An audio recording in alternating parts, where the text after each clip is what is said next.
کسی غریب کو دے دے. لیکن یہ مولویوں کے پاس آپ جائیں گے تو یہ تو آپ سے کبھی نہیں پوچھیں گے کہ آپ کی کمائی حلال کی ہے یا حرام کی ہے. اچھا یہ ابھی ہیپی نیو ایئر کے اعتبار سے میسیج آ رہے تھے نا. آج 2 جنوری 2016 ہے نا, تو کل 1 جنوری تھی. تو وہ جناب اتنے لمبے لمبے میسیج کہ یہ یہود و نصارہ کی پیروی ہے ہیپی نیو ایئر کہنا. خدا دا نہ جائے یہ کوئی مذہبی ایکٹیویٹی ہے ہیپی نیو ایئر کہنا؟ یہ شمسی بھی جو مہینے یہ بھی اللہ کے ہیں, قمری بھی اللہ کے ہیں. 1 محرم بھی ہو وہ بھی ہیپی نیو ایئر ہے مسلمانوں کے لیے, چاہے 1 جنوری ہو ہیپی نیو ایئر ہے. اس کا کوئی مذہب کے ساتھ تو تعلق نہیں ہے کہ اس کی بنیاد کے اوپر کوئی مذہبی ایکٹیویٹی تو نہیں ہو رہی ہے. یہ دنیاوی معاملات ہے. برتھ ڈے منانا دنیاوی معاملہ ہے, اس کا کوئی دینی ایکٹیویٹی تو نہیں ہے. یہ بتائیں کہاں یہود و نصارہ لکھا ہے کہ ہماری دینی ایکٹیویٹی ہے.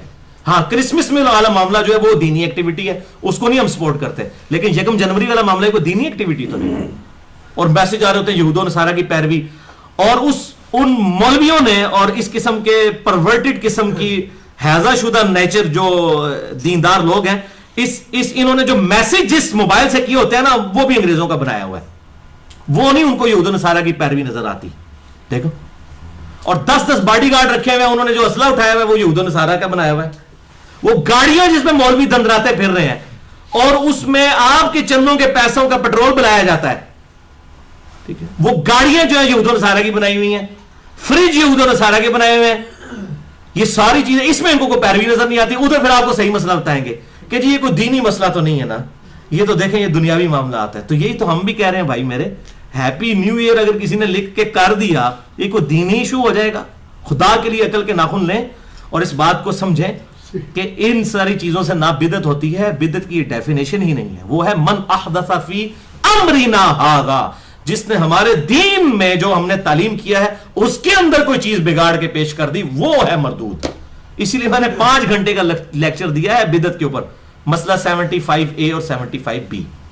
تو یہ چھوٹی چھوٹی بات کے اوپر بدعت کے فتوے لگا دینا اور یہ معاملات کر دینا, یہ نہیں ہونا چاہیے. یہ جو ہم انتظامی معاملات کرتے ہیں ان میں کوئی بدعت والا ایشو نہیں ہے, بلکہ اسلام میں اچھے طریقے ہیں. جو صحیح مسلم میں حدیث ہے, جس نے اچھا طریقہ اسلام میں جاری کیا اس کے لیے ثواب ہے, اور باقی آنے والے لوگوں کا ثواب بھی اسے ملے گا, اور ان کے ثواب میں بھی کمی نہیں ہوگی. اور اسی طریقے سے برائی کا بھی وبال جاری کرنے والے پر, اور جو لوگ قیامت تک آئیں گے ان کا وبال بھی اس پہ ہوگا, اور ان کے گناہ میں بھی کمی نہیں آئے گی.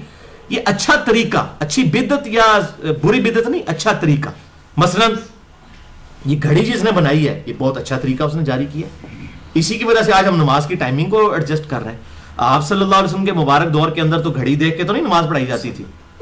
آج مولوی 5 منٹ لیٹ ہو جائے تو سارے چیخنا شروع کر دیتے ہیں, جی مولوی صاحب ٹائم تو نہیں پہنچے. ان سے پوچھو نبی صلی اللہ علیہ وسلم جب تک نہیں آتے تھے صحابہ تو نہیں جماعت کھڑی کرتے تھے. اب سنت کدھر گئی؟ اگر 7 بجے تو 7:10 پہ بھی اگر آتا ہے نماز پڑھانے والا دھن کوئی ایشو نہیں. لیکن کہیں گے نہیں اب تو ہم نے ٹائم فکس کر لی ہمیں, تو سنت ہے یہ دین میں ایک اچھا طریقہ ہے جو ہم نے جاری کیا ہے کہ ٹائم کو ہم نے فکس کر لیا ہے تاکہ انتظامی معاملات میں آسانی رہے, اور امت نے اس پہ اجماع کیا ہے, کسی نے اس کو بدعت قرار نہیں دیا. تو یہ اچھے طریقے, اس طریقے سے موبائل کے اوپر سافٹ ویئرز احادیث کے, قرآن پاک کی آیات کے, یہ اچھے طریقے ہیں جو اسلام کے اندر جاری ہوئے ہیں. یہ مصحف جو پرنٹ ہو رہے ہیں یہ اسلام میں اچھے طریقے ہیں جو جاری ہوئے ہیں. یہ ویڈیو بن رہی ہے اسلام میں ایک اچھا طریقہ ہے جو جاری ہوا ہے. یہ طریقے ہیں, اس کے اندر کوئی اسلام سے فرق نہیں پڑا. مثلا میں یہ تقریر کرتے وقت میں نے یہ نیت نہیں کی کہ اگر کیمرہ میرے سامنے نہیں ہوگا تو میں یہ لیکچر بیان کرنا ہی حرام ہے, یہ پھر اسلام بن جائے گا. یہ اسلام میں آپ داخل کر لیں گے. یا جس مسجد میں محراب نہیں ہوگا, یا مسجد کا گنبد نہیں ہوگا, یا مسجد کا مینار نہیں ہوگا, اس مسجد میں نماز ہی نہیں ہوتی. یا جس مسجد میں قالین نہیں ہوگا اس مسجد میں نماز ہی نہیں ہوتی. جس میں ایئر کنڈیشن نہیں ہوگا, پھر یہ چیزیں دین کے اندر داخل ہوں گی. تو یہ تو کوئی بھی نہیں کہتا. تو دین میں جس نے چیزیں داخل کی, ویسے جس نے اسلام میں اچھے طریقے جاری کیے. اب یہ اگر بوئنگ 747 کسی مسلمان نے بنایا ہوتا تو صدقہ جاریہ تھا. 1972 میں جمبو جیٹ کی پہلی پرواز شروع ہوئی ہے حج کے لیے. اس سے پہلے 5 سے 6 لاکھ بندہ صرف حج کیا کرتا تھا. یہ ایئر ٹریفک کی برکت ہے جو آج 40-50 لاکھ بندہ حج کر رہے ہیں. ادروائز تو لوگ پتہ رشتہ داروں سے گلے مل کے, آپ ذرا اپنے بزرگوں سے پوچھیں, 4 مہینے کا پیدل سفر ہوتا تھا, پتہ نہیں تھا کہ بچ کے بھی آنا ہے کہ نہیں. اس وقت عرب کے لوگ بھی بڑے غریب تھے. جدے سے مکے پہنچتے ہی قافلے لوٹ جاتے تھے, کتنے لوگ مر بھی جاتے تھے. تو لوگ جو ہے نا ایک حج کے موقع پر چلتے تھے تو اگلے حج میں پہنچتے تھے, اور پھر اس سے اگلے حج میں واپس آتے تھے پیدل جب جاتے تھے. یا ایون بحری جہاز سے بھی جاتے تھے تو 1 مہینے کا سفر تو لگ ہی جاتا تھا. جدے کی میں پرانی کتابیں پاکستان بننے سے پہلے اگر آپ کتابیں اٹھائیں حج کی تو اس میں لکھا ہوا ہے کہ جدے سے مکے کا سفر 2 دن اور 1 رات کا ہے. 2 دن اور 1 رات. اور آج جناب تیز گاڑی کے اندر 50 سے 55 منٹ لگتے ہیں اگر کار ہو تو. کدھر 2 دن. اور یہ اسلام میں ایک اچھا طریقہ ہوا ہے. آپ صلی اللہ علیہ وسلم نے سفر اونٹ پہ کیا, ہم جہازوں پہ کرتے ہیں. یہ سب کے سب اسلام میں اچھے طریقے ہیں. اس طریقے سے سفر کرنا حج کے لیے مزدلفہ تک جانا, مینا تک جانا, عرفات تک, اب انہوں نے ٹرین بھی وہاں پہ اس طریقے سے. اور لوگ وہ جناب کہتے ہیں نہیں اسی پیدل ہی جانا ہے, سنت ہے.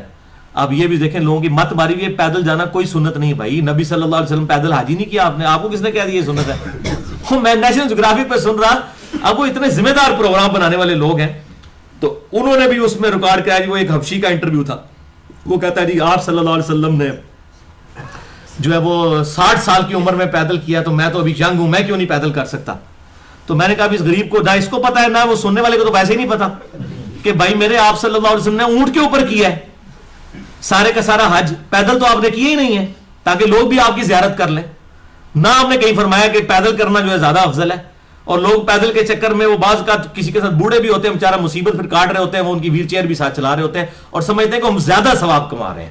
ایسا کوئی مسئلہ نہیں ہے. دین میں آسانی ہے, جس معاملے میں آسانی موجود ہے اس کو آپ نے اویل کرنا ہے. یہ کوئی سنت نہیں ہے پیدل حج کرنا. یہ آپ نے تو طواف بھی جو ہے وہ اونٹ کے اوپر کیا ہے, اور آپ صلی اللہ علیہ وسلم نے استلام بھی نہیں کیا ڈائریکٹ جا کے, چھڑی کے ساتھ ایسے اشارہ کیا حجر اسود کی طرف تاکہ امت کے لیے مصیبت نہ بن جائے. اور آج کیا عورتوں اور مردوں کا اختلاط ہوا ہوتا ہے وہاں پہ حجر اسود سے بوسہ لینے کے لیے. میں سمجھتا ہوں کہ ایسا, میں نے اپنے لیکچر میں بھی کہا ہے, ایسا بوسہ حجر اسود کا لینا جس میں مردوں کا عورتوں سے اختلاط ہو اور عورتوں کا مردوں سے اختلاط ہو, یہ حرام ہے. ثواب تو اس پہ کیا ملنا ہے, یہ گناہ کا کام ہے اگر آپ اس قسم کا بوسہ لیتے ہیں.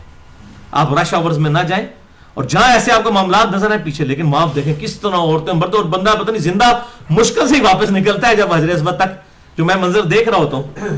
آپ رات کے آخری پہر میں جائیں یا رش آورز میں نہ جائیں تو پھر آسان ہوتا ہے.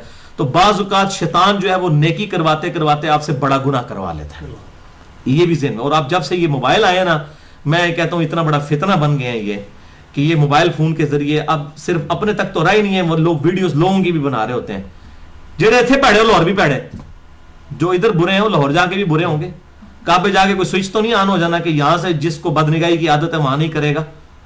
تو اس قسم کے معاملات میں احتیاط کرنی چاہیے. اور پھر یہ بڑی حیران کن بات ہے کہ اپنی تصویریں بنا بنا کے ان کو فیس بک پہ چڑھانا احرام کی حالت میں, یہ آپ نے اللہ کے لیے کیا ہے حج اور عمرہ یا لوگوں کے لیے کیا ہے؟ ٹھیک ہے, کتنا بڑا ظلم ہے. میری الحمدللہ کئی دفعہ حاضری ہوئی ہے لیکن میں نے کبھی اپنی تصویر نہیں کھنچوائی. یہ حالانکہ میں جائز سمجھتا ہوں تصویر کھنچوانے کو, لیکن ضرورت کیا ہے یہ کام کروانے کی؟ اللہ سے ڈر جائیں. یہ اللہ تعالیٰ کے لیے کام کر رہے ہیں تو اللہ تعالیٰ الحمدللہ ان چیزوں کو لکھنے والا ہے. پھر اوپر سے اس قسم کے کرنا, اور پھر جناب وہ اپنی سیلفیاں بنا بنا کے وہ آئے دن اپ ڈیٹ کرتے رہنا فیس بک کے اوپر, اور کمال, اور اپنی فیملیز کی پکچرز بھی چڑھائی ہوئی ہوتی ہیں لوگوں نے. ظلم کی انتہا ہے. اور ایسی ایسی عورتوں کی جنہوں نے بیچاریوں نے پوری پوری زندگی نقاب کیے ہوئے ہیں, بوڑھے وقت میں ان کی اولادوں نے اپنی ماں بہنوں کی ان کی تصویریں بھی اب چڑھا دی ہیں فیس بک کے اوپر. جن لوگوں نے مطلب پوری زندگی جو ہے وہ پردے کے اندر گزاری ہوئی ہے, ان کے پردے بھی اتروا دیے آ کے. نعوذ باللہ من ذالک. یہی حالت واٹس ایپ کے ذریعے اور یہ سارے معاملات ہیں.